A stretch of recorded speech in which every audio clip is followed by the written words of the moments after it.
Hello friends, आज हम इस वीडियो में बात करेंगे समकालीन विश्व में अमेरिकी वर्चस्व की। शीत युद्ध के अंत के बाद अमेरिका विश्व की सबसे बड़ी ताकत बनकर कैसे उभरा। इसे अमेरिका प्रभुत्व या एक ध्रुवीय विश्व का दौर भी कहा जाता है। और अमेरिका से निपटने के लिए भारत के पास नीतिगत क्या विकल्प थे, तो आइए देखते हैं। पहले हम बात करेंगे आयशा, जाबो और आंद्रेई की। आयशा जो डॉक्टर बनना चाहती थी, लेकिन उसकी एक टांग एक मिसाइल उसके देश पे गिर गई और उसकी एक टांग चली गई। जाबू जो एमबीए की डिग्री करना चाहता था, और आंद्रेई जो नीली जींस पहनना चाहती थी। ये सब अमेरिका का प्रतीक है, क्योंकि एमबीए की शुरुआत अमेरिका से हुई और नीली जींस वहां की संस्कृति का प्रतीक है। अब हम पॉइंट टू पॉइंट बात करेंगे। नई विश्व व्यवस्था की शुरुआत। अगस्त 1990 में इराक ने अपनी पड़ोसी देश कुवैत पर कब्जा जमा लिया था। संयुक्त राष्ट्र संघ ने इस विवाद को समाधान के लिए अमेरिका को इराक के विरुद्ध सैन्य बल प्रयोग की अनुमति दी। संयुक्त राष्ट्र संघ का यह नाटकीय फैसला था। अमेरिका राष्ट्रपति जॉर्ज बुश ने इसे नई विश्व व्यवस्था की संज्ञा दी। अब हम अगले पॉइंट के चलते हैं कि क्लिंटन का दौर। क्लिंटन 1992 में डेमोक्रेटिक पार्टी के उम्मीदवार विलियम जेम्सन बिल क्लिंटन से राष्ट्रपति चुनाव का हार गए। क्लिंटन ने विदेश नीति की जगह घरेलू नीति को अपने मुद्दे का प्रचार का निशाना बनाया और बिल क्लिंटन 1996 में दोबारा चुनाव जीते। इस तरह वे 8 सालों तक राष्ट्रपति पद पर रहे। क्लिंटन सरकार ने सैन्य शक्ति और सुरक्षा जैसी कठोर नीतियों की जगह लोकतांत्रिक को बढ़ावा, जलवायु परिवर्तन तथा विश्व व्यापार जैसे नरम मुद्दों पर ध्यान केंद्रित करा और राष्ट्रपतियों की करा। लेकिन ये नरम मुद्दों और घरेलू के ज्यादा ध्यान करा कि हम अमेरिका को कैसे और इंडस्ट्री एरिया ला सकते हैं, कैसे क्या चीज कर सकते हैं। घरेलू मुद्दों पर इन्होंने जोर दिया और ये 8 साल राष्ट्रपति पद पर रहे। अब हम अगले पॉइंट पे चलते हैं। अमेरिका के सैन्य अभियान के बारे में देखते हैं। ऑपरेशन का नाम ऑपरेशन डेजर्ट स्मार्ट। राष्ट्रपति जॉर्ज बुश सीनियर 1991 में 34 देशों की मिलीजुली और 6,60,000 सैनिकों की भारी भरकम फौज इराक विरुद्ध मोर्चा खोला, उसे परास्त कर दिया। इसे प्रथम खाड़ी युद्ध कहा गया।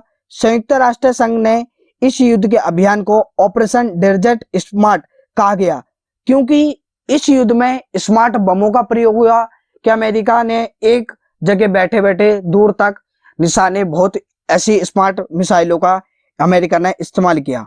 अमेरिकी सैन्य अभियान था। एक अमेरिकी जनरल नामन श्वार्ज़कॉफ इस सैन्य अभियान के प्रमुख थे और 34 देशों की मिलीजुली सेना थी और 75% सेना अमेरिका की थी। और इराक के राष्ट्रपति सद्दाम हुसैन का ऐलान था, ये 100 जंगों की एक जंग होगी, एक जंग साबित होगी, ऐसा उन्होंने कहा गया। इसी को प्रथम खाड़ी युद्ध कहते हैं और वीडियो गेम या कंप्यूटर युद्ध कहा जाता है। और क्योंकि इस युद्ध को टीवी पे लाइव दिखाया जा रहा था कि कैसे इराक की सेना परास्त हो रही है। परिणाम क्या हुआ था इसका? कुवैत मुक्त कराया। इराक से कुवैत को मुक्त करा दिया गया। परिणाम इसका ये हुआ।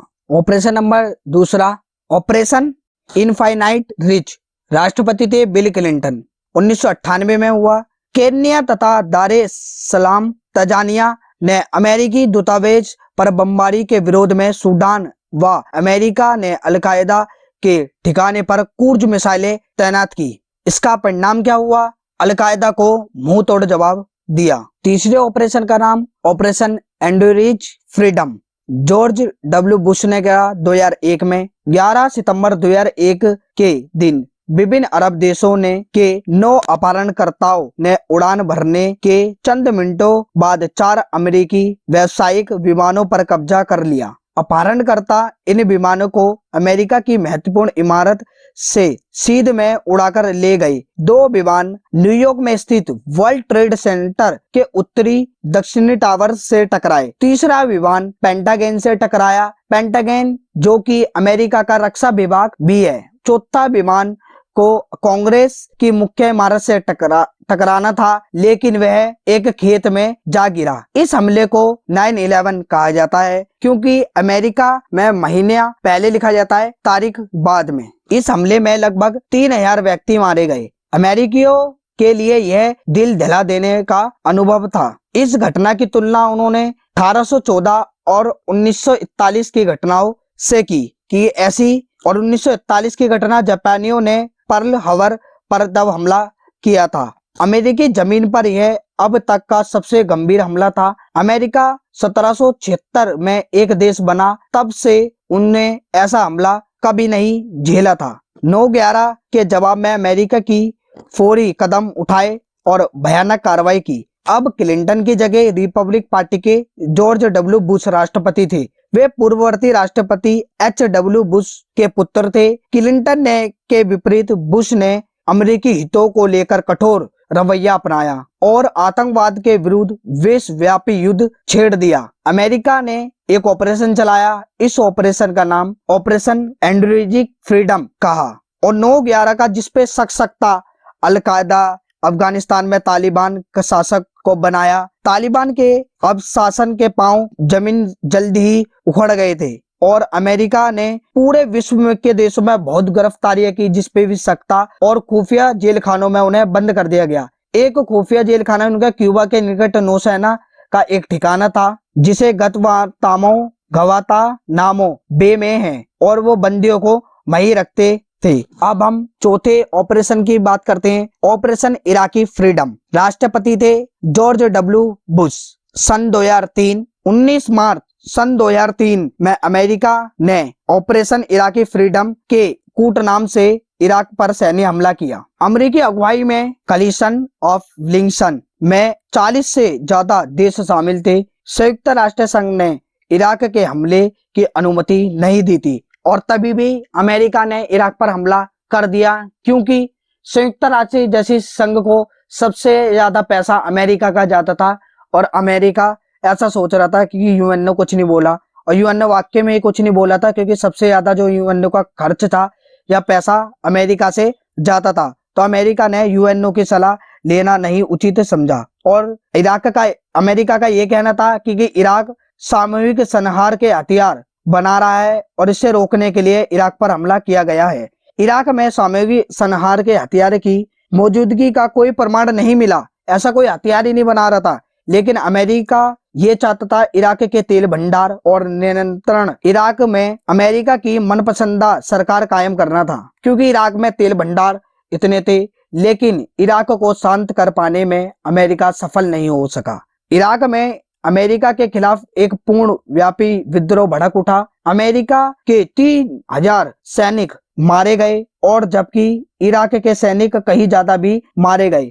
एक अनुमान के अनुसार अमेरिकी हमले के बाद से लगभग 50,000 नागरिक भी वहां के मारे गए, और परिणाम क्या हुआ इसका? सद्दाम हुसैन का अंत कर दिया गया अमेरिका ने। वर्चस्व सैन्य शक्ति के अर्थ में अमेरिका की मौजूद ताकत की उसकी रीढ़ चढ़ी बड़ी सैन्य शक्ति है। उसकी सैन्य क्षमता के बूते पूरी दुनिया में कहीं भी निशाना साध सकता है। एकदम सही समय में और अचूक घातक वार करने की क्षमता अमेरिका के पास है। अमेरिका के पास बहुत सी मिसाइल, और सबसे ताकतवर देश है अमेरिका। अपनी सेना को युद्ध भूमि के अधिकतम दूरी के सुरक्षित रखकर भी वह दुश्मन को उसके घर के में घुस के मार सकता है, इतनी वो क्षमता रखता है। और यहाँ आप देख रहे हैं इस चित्र में 12 देश जितना सैन्य खर्च करते हैं, उससे कहीं ज्यादा सेना पे अकेला अमेरिका करता है। आप देखिए चीन, रूस और फ्रांस, ब्रिटेन, ये जो विकसित देश हैं, ये भी इतना खर्च नहीं करते जितना अमेरिका अपनी सेना पे खर्च करता है। अब हम अगले पॉइंट पे आते हैं, अमेरिका की ढांचागत ताकत क्या है। अमेरिका की ढांचागत ताकत जिसमें समुद्री व्यापार मार्ग, इंटरनेट आदि शामिल हैं। इसके अलावा MBA की डिग्री, क्योंकि मैंने पहले ही बताया था आपको MBA की शुरुआत अमेरिका से हुई, और अमेरिकी मुद्रा डॉलर का भी प्रभाव है, आर्थिक वर्चस्व को बढ़ा देती है, और अंतरराष्ट्रीय मुद्रा कोष और विश्व बैंक जैसी संस्थाओं पे भी अमेरिका का वर्चस्व है, क्योंकि अमेरिका का सब संस्थाओं का सदस्य है और सब संस्थाओं पे पैसा जाता है। वर्चस्व संस्कृति अर्थ में, अब हम वर्चस्व जानते हैं, संस्कृति के अर्थ में कैसा है। अमेरिका जो नीली जींस है जो मैंने बताया था, जो जाबू, और भी मैकडोनल्ड, बर्गर, ये ऐसी जो चीजें हैं, पेप्सी, ये सब अमेरिका की बनी हुई चीजें हैं। और भारत में बहुत लोग यहाँ शौकीन से खा रहे हैं, और भी देशों में। इसमें उनकी संस्कृति में हम ढलते जा रहे हैं। हम हर कोई अब नीली जींस पहनना चाहता है, हर कोई, और एमबीए की डिग्री करना चाहता है, क्योंकि एमबीए की डिग्री और मैकडोनल्ड या पेप्सी, ये सब अमेरिका की कंपनी है और अमेरिका की संस्कृतियों को दर्शाते हैं। इसलिए हम अमेरिका की संस्कृति में ढलते जा रहे हैं। अब अगला पॉइंट आता है अमेरिका शक्ति के रास्ते में अवरोध। अमेरिका शक्ति के रास्ते में अवरोध के बारे में। अमेरिका की संस्थागत बनावट, जिसमें सरकार के 3 अंगों, व्यवस्थापिका, कार्यपालिका और न्यायपालिका, एक दूसरे के ऊपर नियंत्रण रखते हुए भी स्वतंत्र पूर्वक कार्य करती हैं। अमेरिकी समाज की प्रकृति उन्मुक्त है और यह अमेरिका की विदेश सैन्य अभियानों को अंकुश रखने की बड़ी भूमिका निभाती है। और नाटो, इन देशों के बाजार मूलक अर्थव्यवस्था चलती है और नाटो में शामिल देश अमेरिका के वर्चस्व को अंकुश लगा सकते हैं। ये उसके रास्ते में अवरोध है। नहीं तो अमेरिका पता नहीं क्या क्या करता, किसी को जीने ही नहीं देता, इधर मिसाइल तैनात करी, इधर मिसाइल फेंक दी। लेकिन ये अवरोध है, ऐसा नहीं हो सकता, क्योंकि ये रास्ते में आ रहे हैं। अब हम अगले पॉइंट की बातें हैं। अमेरिका के भारत के संबंध कैसे हैं? हाल ही के सालों में प्रभाव आर्थिक वृद्धि की दर के कारण भारत अब अमेरिका समेत कई देशों के लिए आकर्षण और आर्थिक सहयोग बन गया है। इन बातों का संबंध प्रौद्योगिकी और अमेरिका के में बसे निवास भारतीयों से है। दरअसल ये बातें आपस में जुड़ी हैं और हम निम्नलिखित का विचार करेंगे। सॉफ्टवेयर के क्षेत्र में भारत के निर्यात का 65% अमेरिका को जाता है, क्योंकि जो हम निर्यात करते हैं उसका 65%, 65% हम अमेरिका को देते हैं। और बोइंग के 75% तकनीकी कर्मचारी भारतीय मूल के हैं, जो वहां पर तकनीकी या कुछ एनिमेशन करते हैं, कुछ भी, वो भारत के हैं। और 3 लाख भारतीय जो सिलिकॉन वैली में काम कर रहे हैं और रह रहे हैं। और उच्च प्रौद्योगिकी के क्षेत्र की 15% कंपनियों की शुरुआत अमेरिका में बसे भारतीयों ने की है, जो भारतीय और अमेरिका में रह रहे हैं उससे उन्होंने की है। इसलिए अमेरिका के साथ भारत के संबंध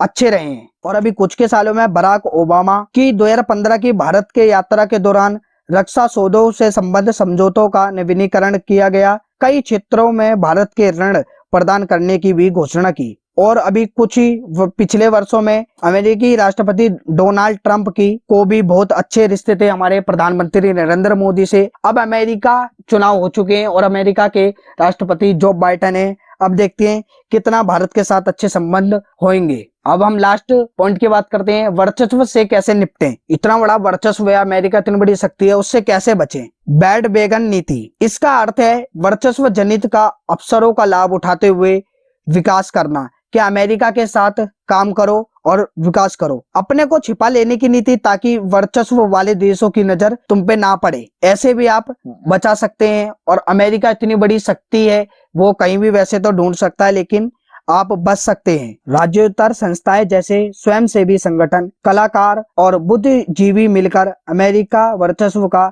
प्रतिकार करें और अमेरिका के वर्चस्व से बचने के उपाय हैं। और अगर ये तीसरा चैप्टर समकालीन विश्व में अमेरिका वर्चस्व आपको पसंद आया हो तो प्लीज लाइक करें, शेयर करें और सब्सक्राइब करना ना भूलें।